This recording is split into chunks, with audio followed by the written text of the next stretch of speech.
Hi students, welcome to DS Economics channel. Today we are going to discuss 2018 July Kerala State Eligibility Test Economics Previous Year question. This is your part number 2. In this part we are going to discuss from question number 41 to 80 question. So those who come for the first time, please subscribe to this channel, and those who come for the first time and do not watch the previous year videos, they can watch the previous videos in the playlist. I have given the link of the playlist in the description box so that you can watch all the previous year videos in one playlist. So let's start the today's video. So question number 41 is the strategy of maximizing the minimum payoff in a game theory. Maximize the minimum payoff. So to maximize the minimum payoff, so in game theory the maximin strategy, it is called as maximin strategy. Simple maximin strategy, it is when a player maximizes their minimum possible payoff, ensuring the best worst case scenario. So this is used when players are risk averse and aim to protect themselves against a worst outcome. It is called as maximin strategy. Then question number 42, a measure of the monopoly power in an industry which is given by the sum of the squared values of the market sales share of all the firms in the industry. It is called as Lerner index, Herfindahl index, contestable market theory, cost price index. It is called as Herfindahl index, a measure of monopoly power in an industry which is given by the sum of the square value of the market sales shares of all the firms in the industry. It is called as Herfindahl index. Then question number 43, an industry whose long run supply curve is positively sloped. Long run supply curve is positively sloped because factor price rise as industry output expand. When factor price rises as industry output expand, it is called as increasing cost industry. Yes, it is called as increasing cost industry. In the long run, it is in the process of increasing cost industry, means factor price rises and as industry output expand, it is called as increasing cost industry. Then question number 44, the practice of charging different prices in different markets in such a way that the last unit of the commodity sold in each market gives the same marginal revenue. It is called as first degree price discrimination, second degree, third degree, or price control under monopoly.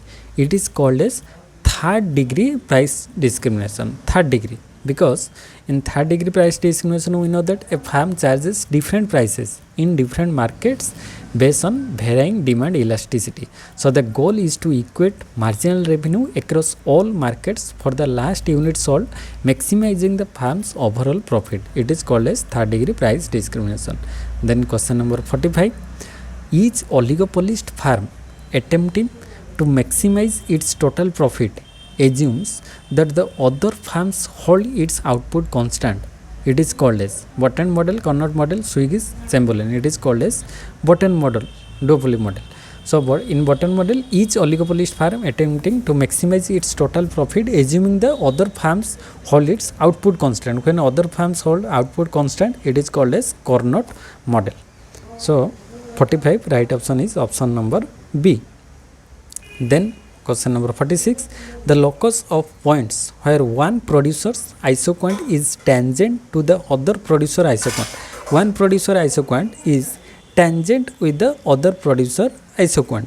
So it is called as dash. It is called as production contract curve.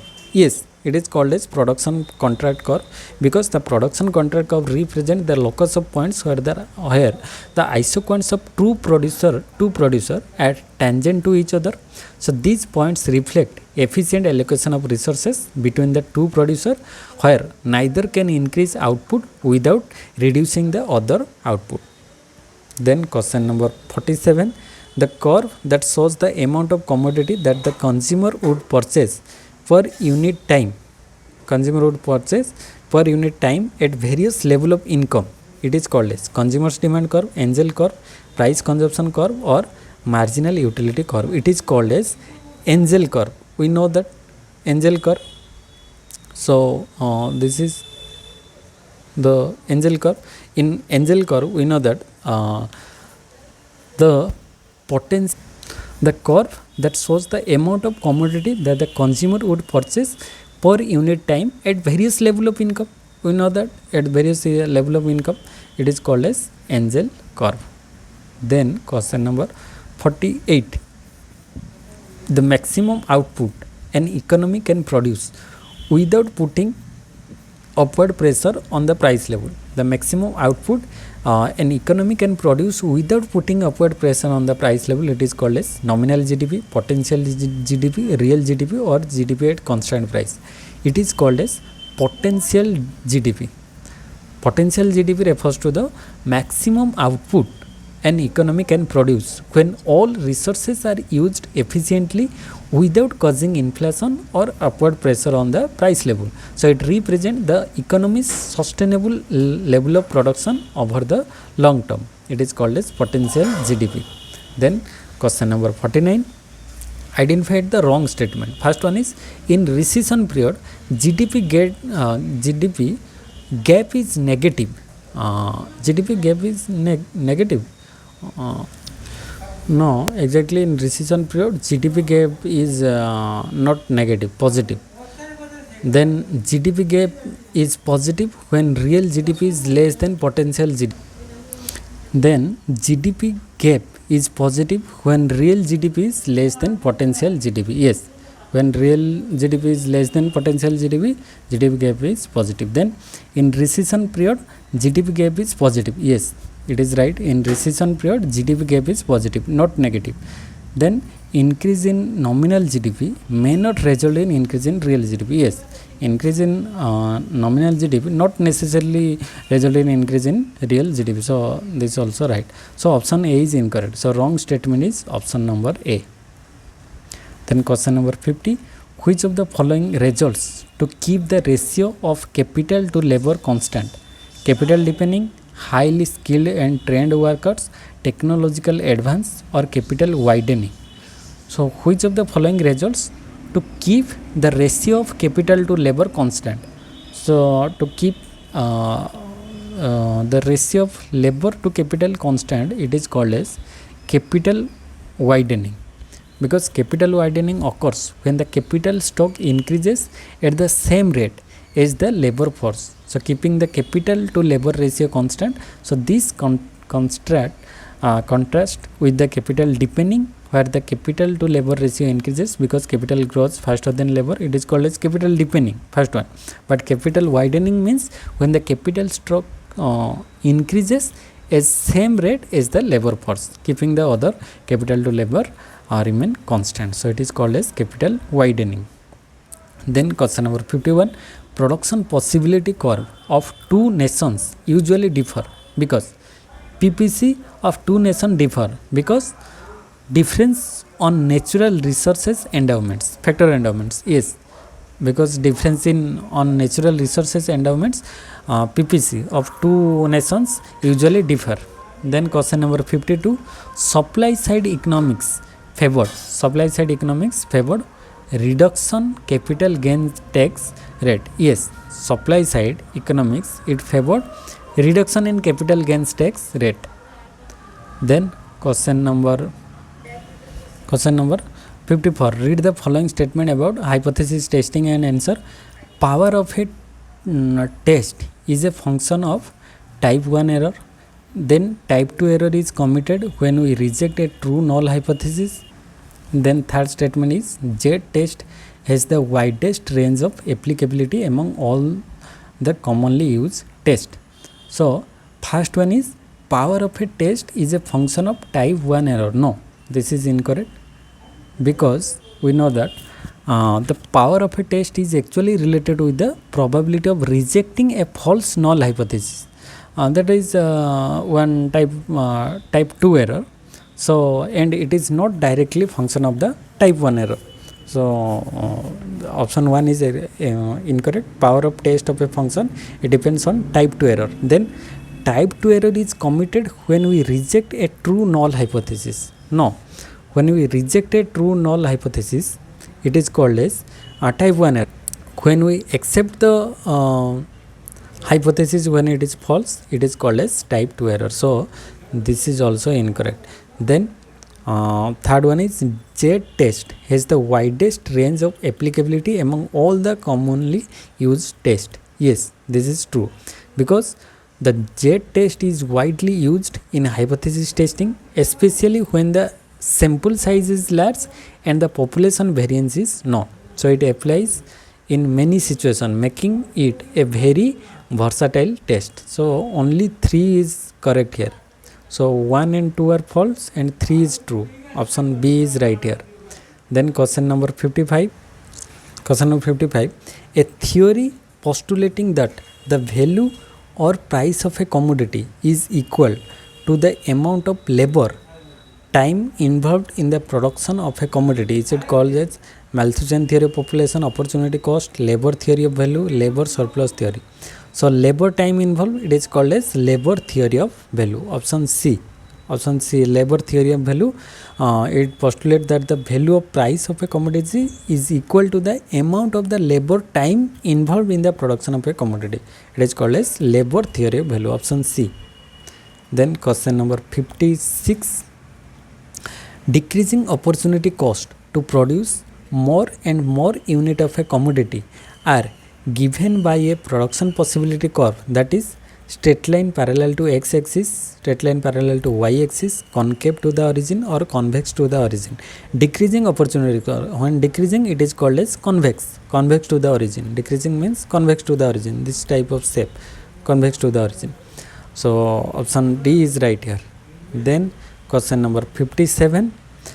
A form of economic union that removes all barriers on trade among member nations and harmonize trade policies towards the rest of the world allows for the free movement of labor and capital among the member nations and also harmonizes the monetary, fiscal and tax policies of its member. It is called as common market, custom union, economic union, free trade area. It is the highest integration. We know highest integration is economic union. Economic union, then political union. So here highest integration is economic union. Preferential trading area, common market, free trade area, economic union, political union, all these are the different stages. So this is called as economic union. Then 58, list 1 and list 2, Stoffler-Samuelson theorem, offer curve, NIEO, J curve effect. Stoffler-Samuelson theorem. Stoffler-Samuelson theorem, it is related with devaluation, depreciation, increase in income of a nation, scale factor. Yes, Stoffler-Samuelson, it is increase in income of nation, scale factor. Then offer curve, reciprocal demand curve, offer curve, reciprocal demand. Then NIEO. NIEO means new international economic order. New international economic order. New international economic order. It is related with a set of demands of developing countries. A set of demands of developing countries. It is called as new international economic order. Then J curve. First, when D value, first it worsen the economy, then improve. So J curve, it is related with devaluation or depreciation. So option A to B3, A to B3, C for D1. Option A. Option A is right here. Come to question number 60. Imports of lower cost supplier from outside the union are replaced by goods and services from a higher cost supplier from within, and then it is trade diversion, trade creation, abundant factor price to rise, abundant factor price remain constant. It is called as when imports of lower cost supplier from outside the union are replaced by goods and services from a higher cost supplier from within. So we replace from outside to within, then it is called as trade diversion. It is called as trade diversion. Option A, trade diversion. Then question number 61. Which of the following is not a correct statement? First one is though is a bottom of a business cycle. Yes, we know the different phases of business cycle. We know the different phases of business cycle. The lower position is called though, throw or though, throw. It is the bottom. of a business cycle. Yes. Then tight monetary policy is a feature during high inflation. Yes, during high inflation we adopt tight monetary policy to reduce money supply in the economy. Yes, this is right. Then India's budget is surplus on revenue account. No, India's budget is not necessarily surplus in the revenue account, so it is incorrect. Then India keeps multiple currencies as foreign exchange reserve. Yes, India keeps multiple currencies as foreign exchange reserve. So option A, B, C are correct, and not a correct statement is option number C. So here option number C is right. Then question number 62. Among the following, an investor take the maximum project risks in which? Mutual fund minimum risks, private equity fund minimum risks, hedge fund minimum, venture capital fund. Here risk is greater or maximum. Among the following, investor takes the maximum project risks in venture capital fund, because in all other threes just investor risk is very minimal, but in venture capital fund risk is maximum and return also high. Then 63, Doe theory is based on Doe theory. Generally it seeks basic principle Doe theory. Then question number 64, the parties can first approach or appeal against the order of SEBI, Security Exchange Board of India. Then the parties can first approach or appeal against the order of SEBI, High Court of the concerned state, Forward Market Commission, no, Ministry of Finance, Government of India, Securities Appellate Tribunal. Yes, Security Appellate Tribunal. It first appeal against the order of SEBI. Then question number 65. According to monetarist, money supply consists of currency money, demand deposit, time deposit. Yes, according to monetarist, money supply consists of currency money, then demand deposit and time deposit. So option A is right here. Then question number 63, quantity theory of money. 66, quantity theory of money is fundamentally a theory of the demand for money. This view is held by Robertson, Keynes, Tobin or Milton Friedman. This view held by Milton Friedman. Friedman's statement, quantity theory of money. Then question number 67, bank's credit creation capacity will reduce when CRR is increased. Yes, cash is when CRR increased, bank credit creation capacity will reduce. Yes. Then bank rate falls, repo rate rise, repo rate falls. When bank rate or repo rate falls, it create indirectly it is related with credit creation, but direct impact is CRR. When CRR is increased, bank credit creation reduce. So option A is directly related with this concept, because we know that cash reserve ratio, it is the percentage of the bank's total deposit that must be kept with reserve with the central bank. So when the CRR increase, bank have to hold more money in reserve, so it reduce the amount available for lending, so which in turn reduce their credit creation capacity. So this is correct. Then bank rate means it refers to the interest rate at which a central bank lends money to commercial banks. So central bank lends money to commercial bank, the rate it is called as bank rate. If the bank rate falls, borrowing becomes cheaper for banks, it potentially increasing their lending and credit creation capacity. Then repo rate means it is the rate at which the central bank lends to the commercial banks for short term liquidity. Repo rate difference between bank rate is long term and repo rate is short term. Then if the repo rate rises, it means borrowing becomes more expensive for banks, so it potentially reducing lending, but the correct relationship with credit creation here is more and indirect compared with CRR, so it is not related with this. Then if repo rate falls, then it encourages banks to borrow more from the central bank, increasing their lending capacity. So direct link is CRR. So thus only increasing the CRR directly reduce the bank's ability to lend and create credit. So option A is right here. Then question number 68, merchant banking activities in India is governed by, merchant banking activity governed by guidelines of SEBI and Ministry of Finance, yes. Then Companies Act 1956, yes. Then Security Contract Regulation Act 1956, yes. All the above are right here according to merchant banking activity. These are governed by all of this. Then question number 69, identify the strategic variable in the classical theory of employment. Main variable, classical theory: income, interest rate, investment, full employment, saving and sales law of market. Yes, main strategic variable in the classical theory is saving, investment and sales law of market. Full employment is also there, but mainly main strategic variable is sales law of market, means supply side economy. Saving and investment, these are the main variable in the classical theory of employment. So in classical theory, the strategic variable sales law of market, which says that supply creates its own demand.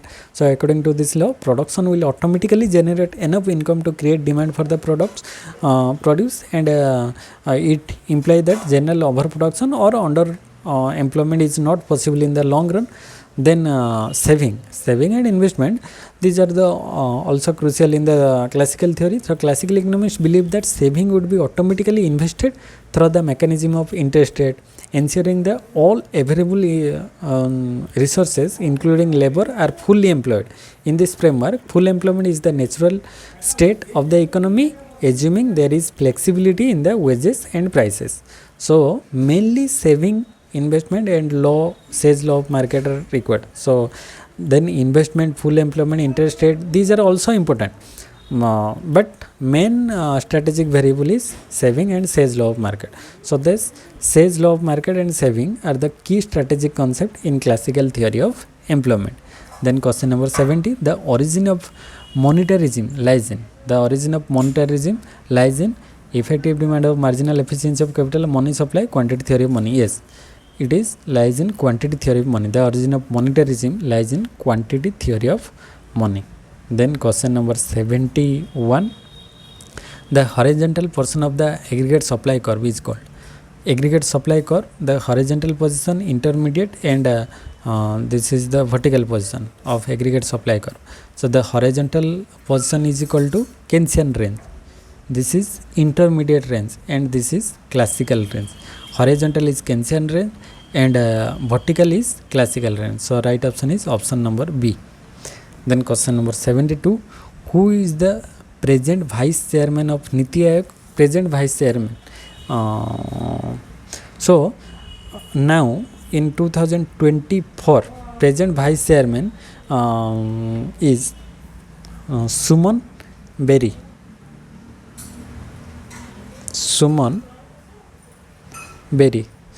He took over the position in 2022, but still present vice chairman is Suman Berry.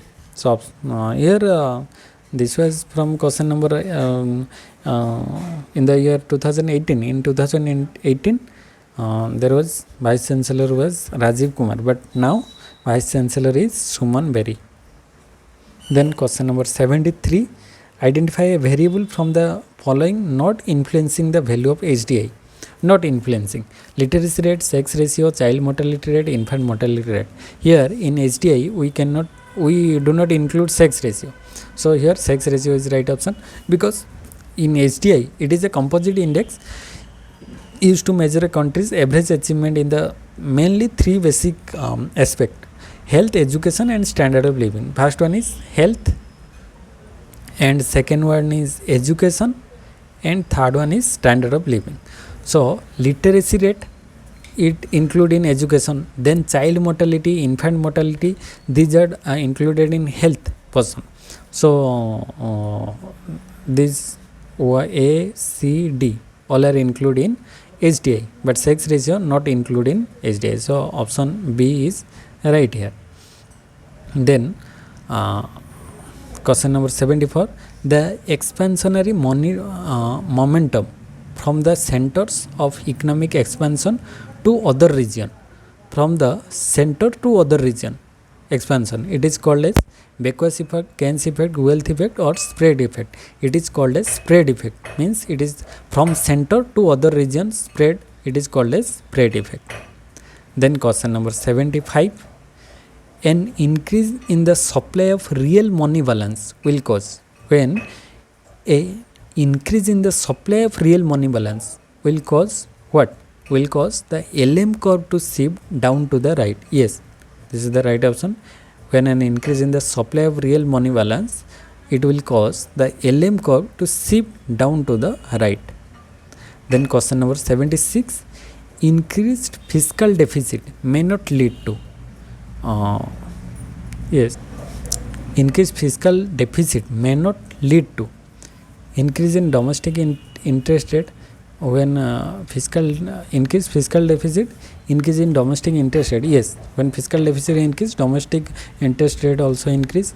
Then question asked is not, so this is yes. Then fall in domestic private investment. Yes, when increase fiscal deficit, it will lead to fall in domestic private investment. Then increase in fiscal deficit, it lead to increase public investment. No, when increase in fiscal deficit, it may not lead to increase in public investment. So here option C is right. Then when increase fiscal deficit, it may not lead to rise in total borrowing. Yes, no, when increase fiscal deficit, it lead to rise in total borrowing. So option C is not lead to this. So option C is right here. Then question number 77. Substitute goods have positive cross elasticity of demand, negative, relative negative cross elastic, none. So substitute goods have positive cross elasticity of demand. Positive cross elasticity of demand means when price of one good increases, quantity demand for other goods rise.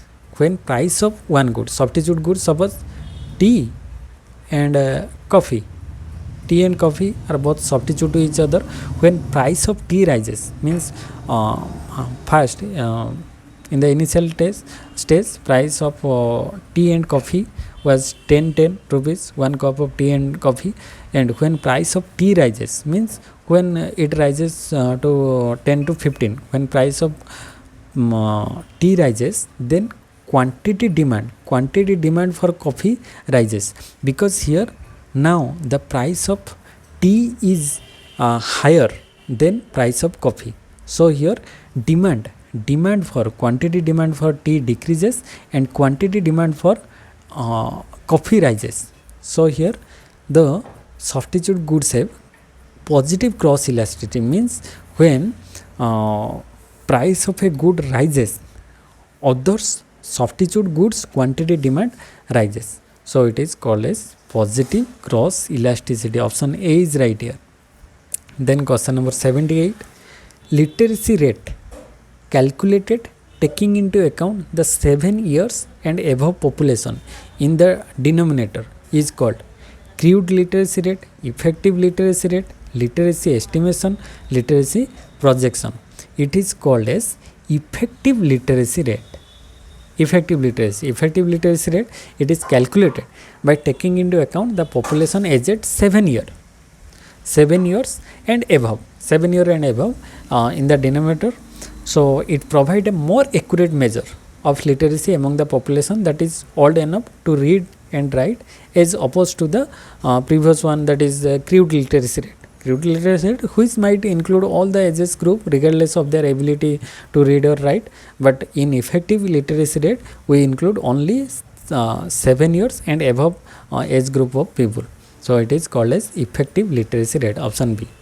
Then question number 79. Which of the following is not an assumption of linear programming? Linear programming assumption, not an assumption of linear programming. First one is constant output prices. So constant output prices, constant input prices, these are assumed assumption of linear programming, because we know that it means that the prices of output and inputs do not change with the quantity produced or consumed. So constant output prices, input prices, these are the assumptions of linear programming. Then technological fixed factor production. Technologically fixed factor production, it is also an assumption. It is also an assumption of so it means that the production technology is assumed to be fixed and known. Then last one is increasing return to scale. So in linear programming assumption, increasing return to scale is not in the assumption list of linear program, because increasing return to scale is not an assumption of linear programming. In fact, linear programming typically assumes constant return to scale, CRS, not IRS, CRS, constant return to scales. So it meaning that doubling the input will result in doubling the output. So it related with constant return to scale, not increasing return to scale. So here option C is right here, not an assumption. Not an assumption is option number C. Then today's last question. The elasticity of technical substitution is measured by, elasticity of technical substitution, it measured by the slope of the isoquant, the change in the slope of the isoquant, the ratio of the factor input, none. So the elasticity of technical substitution, it is measured by the change in the slope of isoquant. Option number B, change in the slope of the isoquant, because the elasticity of technical substitution, it measures how easily one input can be substituted for another in the production process while maintaining the same level of output. So it is quantified by the percentage change in the ratio of the marginal products of the inputs relative to the percentage change in the ratio of the input used. So in practical terms, it is calculated as the change in the slope of the isoquant, which represent the rate at which one input change can be substituted for another while keeping other constant. So thus here option B, the change in slope of the isoquant is the correct measure for elasticity of technical substitution. So option B is right. So this is all about for the today's session. So I hope you enjoyed this video. If you have any doubt, please comment in the comment section, and also like the video and share with your friends, so that all are getting benefited from this video. So those who come for the first time, please subscribe to this channel, and those who do not watch the previous videos of 𝙁𝙍𝙀𝙀, they can watch in the playlist. I have given the link of the playlist in the description box, so that you can watch all the previous year videos in one playlist. So in the next video, we are going to discuss its part 3 from question number 81 to 120.